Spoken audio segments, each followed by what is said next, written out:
is Carolle of A.G.Secure HomeWatch. Today we are talking with Constable Shannon Gordanier, Community Service Officer for the Dufferin County OPP. Thank you for being here today. Thank you. My first question for you, do you have any current statistics for the Dufferin County for breaking and entering?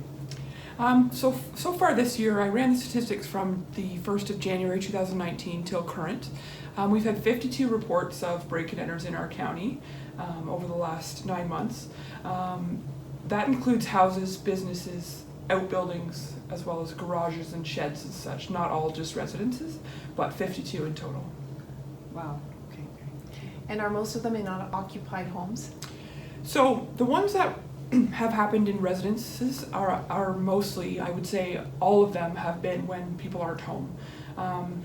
We find that a lot of the suspects or the people committing these break-and enters aren't looking for confrontation. They're simply looking to go in, grab the valuables, and leave. We've had a couple of occasions where they've been met by the homeowners and the people have fled. There has been no altercation. Okay. Thank you. How about squatters? Are they a common occurrence in the Dufferin County? Surprisingly, Dufferin County has a lot of abandoned properties, abandoned houses. As far as squatters go, we find that a lot of people are in there just simply for curiosity. A lot of these places are on YouTube, they're on social media as, hey, come look at this, it's neat.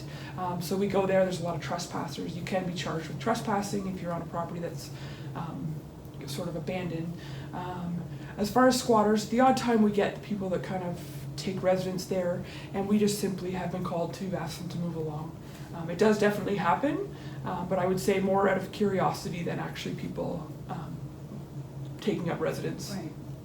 Okay. And do you find that there's vandalism in unoccupied homes? Does that happen often? So if we're talking about the abandoned homes, people do vandalize. There's a lot of spray paint issues, broken windows, just simply almost like entertainment for people in there looking for something to do. As far as unoccupied, meaning people are away and someone has broken into your house, the houses are a lot of times searched. We call it tossed, right? So when the drawers will be pulled out, tossed in the bed, you could just tell the house has been searched. But as far as if someone lives there, it's usually hasn't, in our experience, been vandalized. Do you have any stories to share with us today? When I was asked about the stories, I thought of a couple. So we had one resident that I'd spoken to, and their mother had lived with them, and her car was parked in the same spot in the driveway every single day. The mother fell ill, she passed away, and therefore they sold the car. It wasn't long after that the house was broken into. They figured that someone had been casing their house or like looking out. They noticed the car was away, thinking people weren't home. They entered the house and it was broken into, and actually the resident at that point was home. Just because that car was not there, they figured that the house would be empty. Another story I thought of is a retired couple. They had a routine, right? Every Wednesday morning they went into town, did their errands, did their groceries and all the running around they needed to do. One Wednesday they went in, did their thing, came home, and their house had been broken into. Again, it's scary to think that people are watching, but you have to know that maybe it's happening. Someone's paying attention to when you come and when you go. So change it up. Don't always have the same routine of every Wednesday do this. Obviously work is an exception, you gotta go, but don't be so predictable. Right. And again, that happened because they did that every single Wednesday, and unfortunately their house was broken into when they were in town.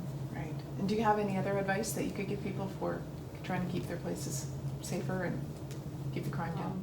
A big one these days was don't post on social media that you're away. I mean, you think only your friends can see it. Unfortunately, it isn't that way, right? People are going to know you're away on vacation. Wait till you get home to post those vacation pictures. Also, take pictures of your expensive items, jewelry, things that have serial numbers, and note them, and so that if in the rare occasion that your house does get broken into and your valuables are taken, you'll be able to provide a lot of information to us, the police, which will really help us. In Dufferin County, we have a lot of rural residences.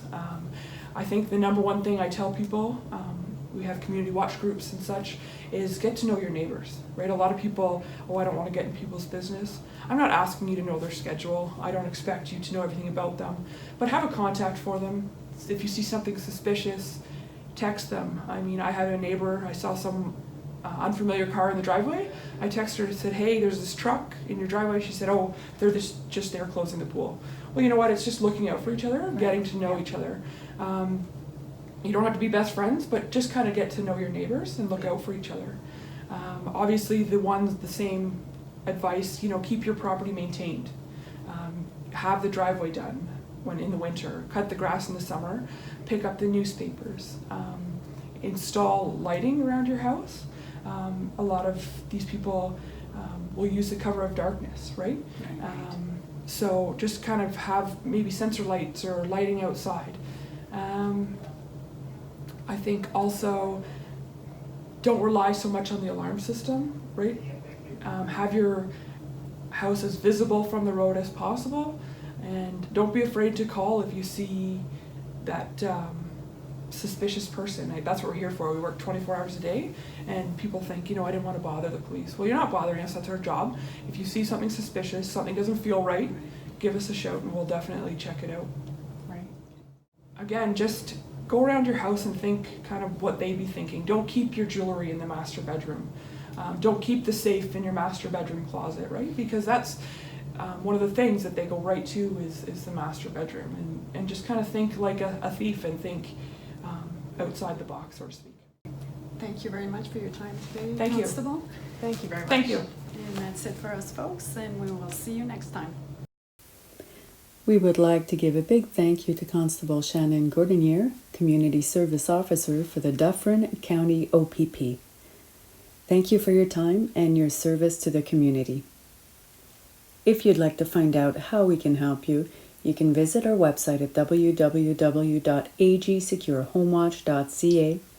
You can email us at info@AG.SecureHomeWatch.ca or give us a call, 249-888-9061.